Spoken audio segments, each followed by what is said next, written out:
People like to pretend that Steins Gate is this perfect story with no flaws. And the main one doing that is actually me, the guy currently 14 episodes into a series analyzing, in depth, literally every single episode of Steins Gate like some kind of lunatic. Please like and subscribe. But let's not kid ourselves, nothing's perfect, and Steins Gate is no exception. So I thought I'd take this chance to dive into every single plot hole and think about what they each say about the story, and if my precious Steins Gate is still so perfect when held up to such scrutiny. Spoiler alert, it is.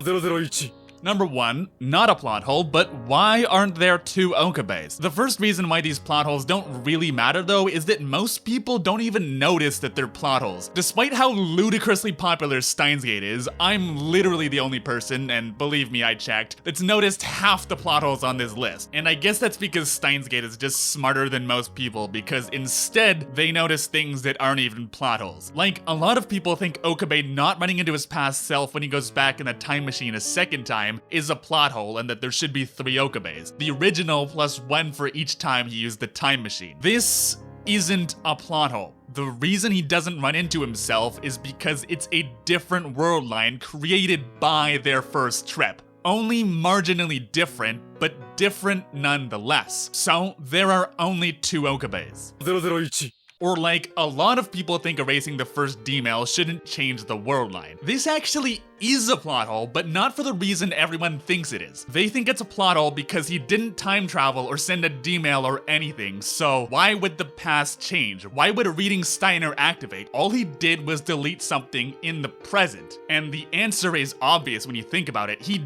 did use a time machine to change the past, just not directly. He used his knowledge gained from the time machine to change the future. Ergo, the world line changes. So then, why is this a plot hole? Well, if you remember, John Titor said this. メールによる過去改変など、私がいた2036年においても想定されていなかった事象です。 That's right, in the future, literally no one had even considered using information to change the past. So why would CERN be able to pick this up? They have a data net crawling for emails and shit that just look funny? That's completely contradictory. And nothing about the D-mails is even weird at all. The contents aren't weird, it contained nothing about time travel. All it said is that someone got stabbed. Literally the only thing weird about it is the send time. CERN should simply not have been able to catch this with how the story is laid out. But, and this is gonna be a running theme with a lot of these, this doesn't really matter because I'm literally the only one that noticed that this doesn't make sense. If they still wanted to fix it, probably they could have, for one thing, not written in that bit about no one in the future having considered using information to change the past. But that's honestly a pretty interesting tidbit from John Titor and has some larger implications with the story overall. They could also instead have CERN possess some technology to pick up disruptions in space-time, not just an information filter that catches suspicious communications, because that's actually kind of silly. Actually, would this make sense? I don't know, let's just move on. 002 Plot hole number 2, Suzuha disappearing at the end, is by far the biggest plot hole. And to everyone's credit, this is the one plot hole a lot of people did pick up on. In Steins Gate, things can exist on other world lines. That's kind of, you know, the whole point of the story. So when Suzuha disappears, that doesn't make sense. She isn't part of her old world line, she left it. She wouldn't disappear because she's part of this world line now. When world lines change, people don't disappear. The world gets reconstructed around the new events. This just straight up doesn't make sense. Now, here's what I want you to take away from this video. This plot hole literally doesn't matter. I mean, think about how this would affect the story if she stayed. Not only would we not have this hopeful bit about looking forward to lab member 008 10 years from now, but the overall meaning of the ending would change. Steins Gate ends on an optimistic note, looking forward into this unknown future.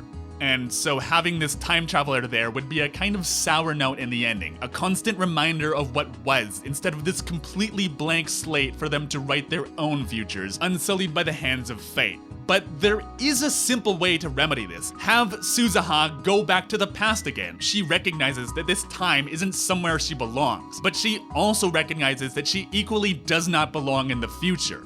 Instead, she should go back to the past, again dying of illness before they ever get a chance to meet her. The future is a blank slate for them, but it isn't for her. Her blank slate was always the past, where no one knew her and no one had even considered that time travel was a reality. This does, however, leave one more problem though, which is that this leaves the reality of the time machine, which she would need to destroy. I get into this more in my analysis of episode 10, but the point of the Steins Gate worldline isn't that it's just a new, unknown future, but one without time travel. Time travel is a product of the universe, and arriving in Steins Gate means a world where time travel never existed in the first place. So, Suzuha going back in time and destroying the time machine, while a more logically sound ending, I'm not sure it would actually be better than the ending we do have, where they look forward to the birth of Suzuha 10 years in the future, because it's honestly fucking beautiful. 003 Number 3.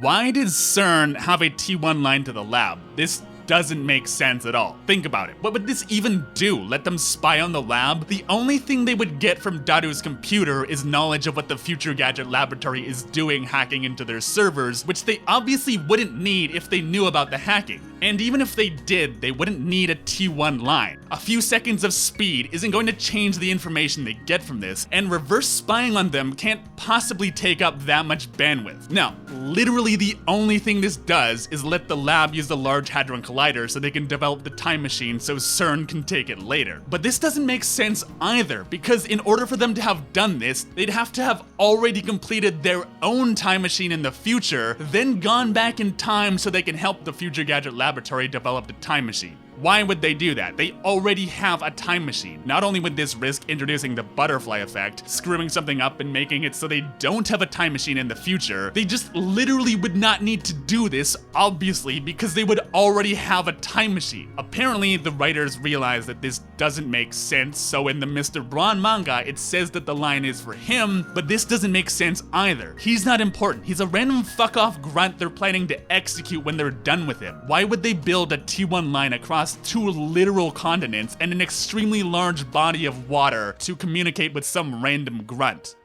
They wouldn't. They would definitely not do that. 004 So the reason they never got the IBM 5100 when Faris' father is alive is because they kidnapped Faris and threatened her father for ransom money. And since his business was very small and someone offered him a large sum of money for this one random computer he had, he sold it.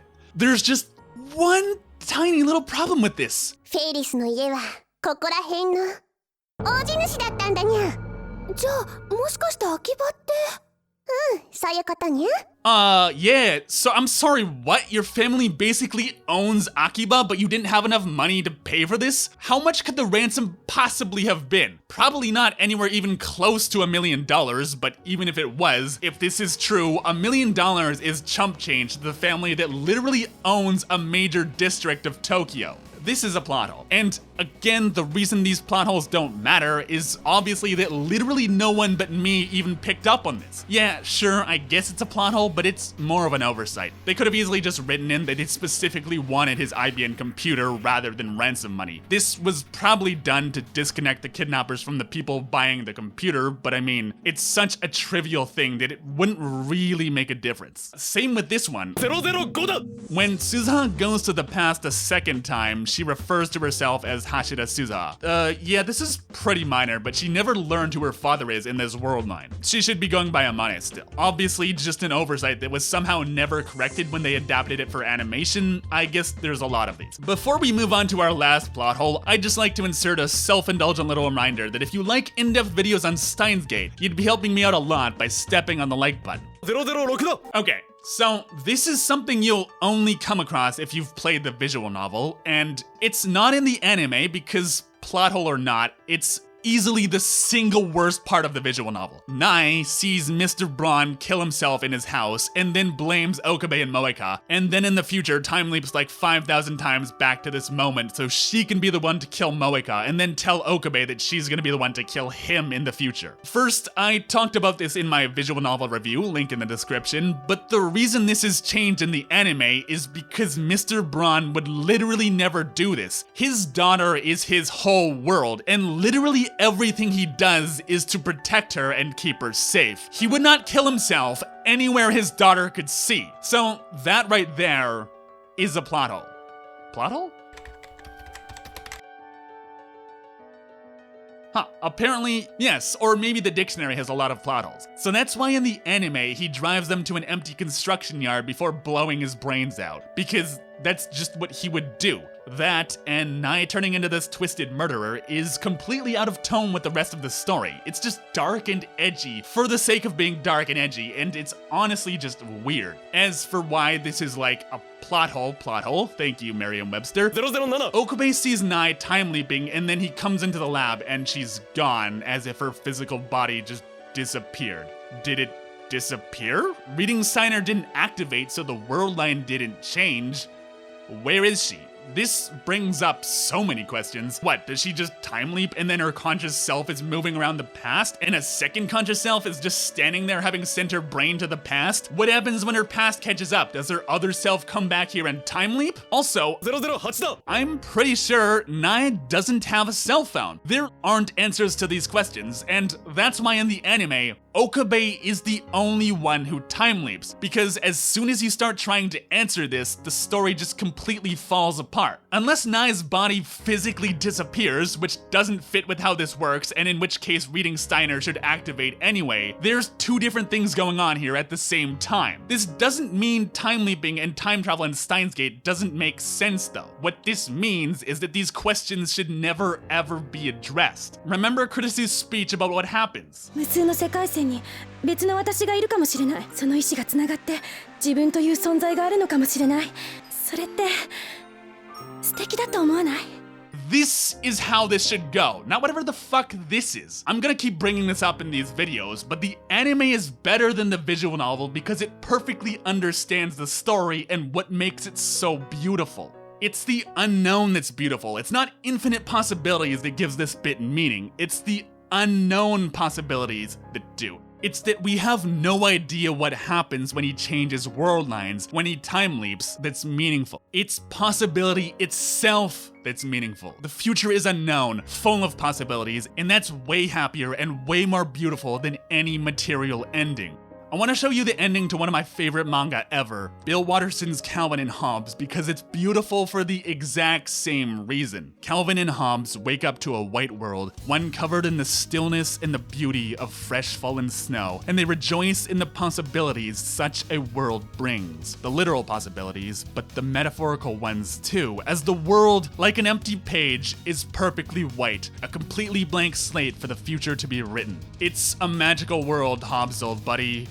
Let's go exploring. Snow is beautiful, but the real beauty here is possibility. Possibility is what drives us, because it's the unknown that's the most magical thing in the world. And so with this, Calvin and Hobbes doesn't just have 10 years of adventures to look back on. It has infinitely more lying just beyond the horizon of our imagination, just waiting to come to life with imaginary ink on an imaginary page, imaginary tracks through the imaginary snow of an imaginary world. Because sometimes there are no infinities larger than the endless expanse of nothingness. So when you have a story like this, you should keep it open, because over-explaining and overusing mechanics like time travel only brings more questions that you can never answer. The only question you should be asking is it unanswerable because it's logical, or unanswerable because it's beautiful?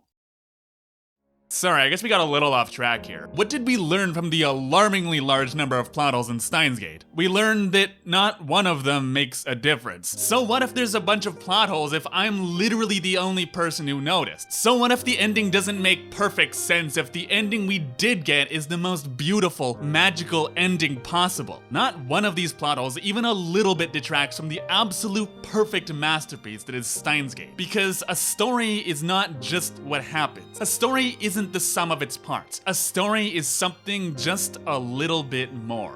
A story is something that makes us think, makes us feel, and most important of all, makes us believe. That's why Steins Gate is my favorite story of all time. And if it's your favorite story too, I highly encourage you to watch my series analyzing, in depth, literally every single episode of Steins Gate, where I break down all of the characters, themes, and events in amazing detail. Why exactly is Steins Gate the greatest anime ever made? Find out with me, there's a playlist right here. As always, thank you so much for your time, friends, and I will see you in the next video.